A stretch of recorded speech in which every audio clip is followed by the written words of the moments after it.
Bonjour, bienvenue sur la suite de ce cours sur Photoshop.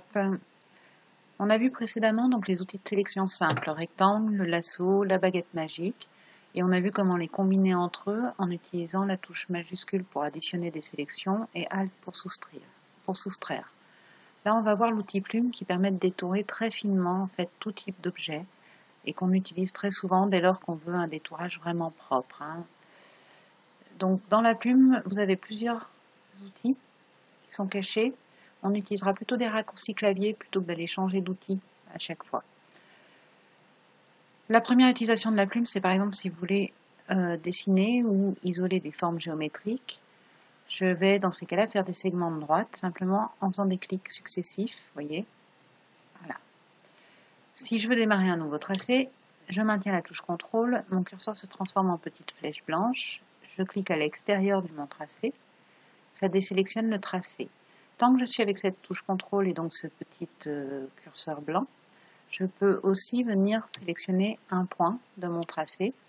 Et vous voyez, le point est noir alors que les autres sont blancs, transparents. Je peux maintenant déplacer ce point pour le repositionner si par exemple dès le départ je l'ai mal positionné. Voilà. Je peux aussi, toujours en maintenant CTRL, encadrer les points que je souhaite sélectionner pour les déplacer ensemble. Tant que vous faites des segments de droite, c'est relativement simple. Là, je clique ailleurs pour désélectionner mon tracé et en démarrer un nouveau. Mais l'avantage de la plume, parce que ça, j'aurais pu le faire au lasso polygonal, c'était exactement pareil. Lasso polygonal, il était là. L'avantage de la plume, c'est que je vais pouvoir faire des courbes très régulières en faisant des clics et glisser. C'est-à-dire que je clique, je glisse, je clique, je glisse, je clique, je glisse. Voilà. Quand je fais ça, si je maintiens CTRL pour revenir sur mon tracé, vous voyez, à chaque point, quand j'ai glissé, c'est dessiné une tangente pour la courbe qui est en arrière du point, celle qui est avant le point, et une ici pour celle qui est après.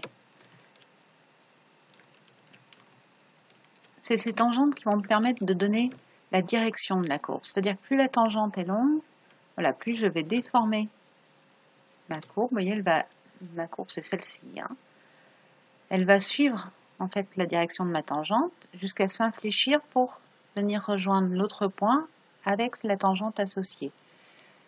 Ici, même chose, si je viens sur ce point-là, donc j'ai toujours la touche CTRL pour sélectionner que ce soit les points d'ancrage ou ce qu'on appelle les points directeurs, c'est-à-dire le point qui est au bout de la tangente. Voilà, je peux réorienter, vous voyez, ma courbe.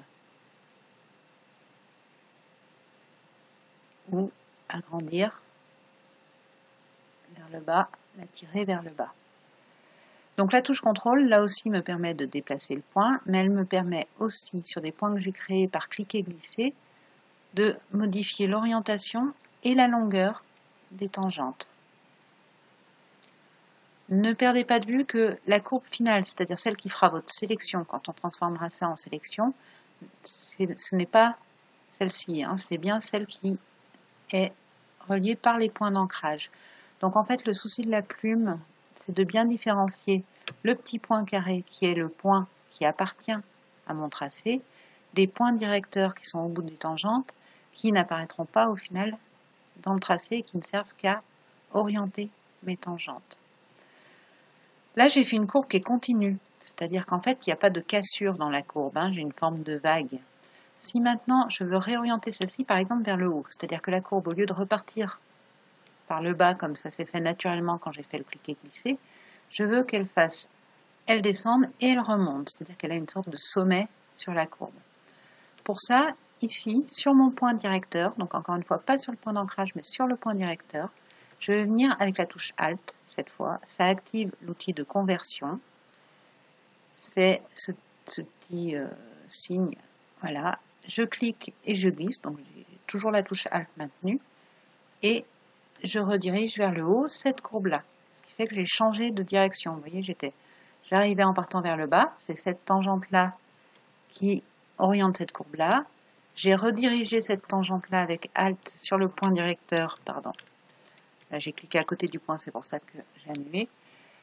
j'ai redirigé la deuxième courbe avec cette nouvelle tangente. Si je reprends la touche majuscule pour désélectionner le tracé, voilà, on voit bien l'effet que ça donne. Donc par cliquer glisser, j'avais fait des choses continues. Là, j'ai redirigé sur ce point ma tangente vers le haut pour avoir cet effet de sommet. L'autre cas qui peut se produire, c'est quand vous voulez relier des courbes et des segments. Dans ces cas-là, pareil, si je veux une courbe, je démarre par un clic et glisser. Ici, un clic et glisser vers le bas. Là, avant d'aller poser mon deuxième point ici, en fait, je veux un segment de droite entre ces deux points. Pour obtenir un segment de droite, il faut que je supprime cette deuxième tangente. Celle-ci concerne donc cette courbe-là. Celle-ci va concerner cette orientation-là. Et celle-ci, si je ne la supprime pas et que je vais directement poser mon point, voilà, je vais obtenir une courbe et non pas un segment. Donc j'annule.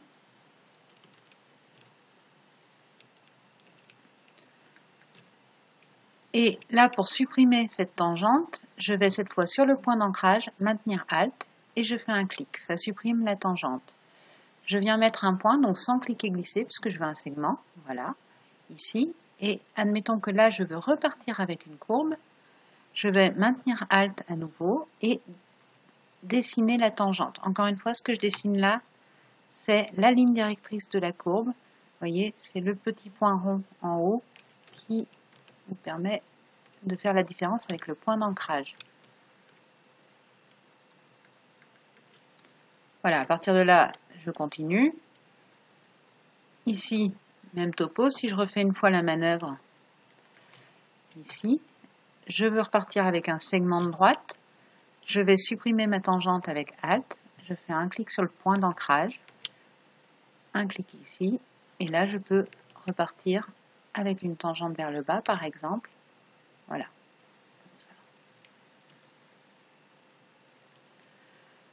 Dernière chose avec les outils de la plume, on verra après en cas réel sur un détourage, je peux aussi modifier après coup, donc toujours avec CTRL, je vais venir prendre ce point par exemple. Avec Alt, je vais activer cet outil de conversion. Je peux donc modifier mes tangentes pour donner deux directions différentes à ces deux courbes, comme ça, une pointe. Si je clique toujours avec Alt et donc cet outil de conversion sur le point, ça va supprimer les tangentes. Et si je fais un clic et glisser sur ce point, je vais recréer les tangentes. Donc un clic avec Alt sur le point d'ancrage permet d'annuler ces tangentes. Si j'annule ici aussi, par exemple, vous voyez, je vais obtenir des segments de droite.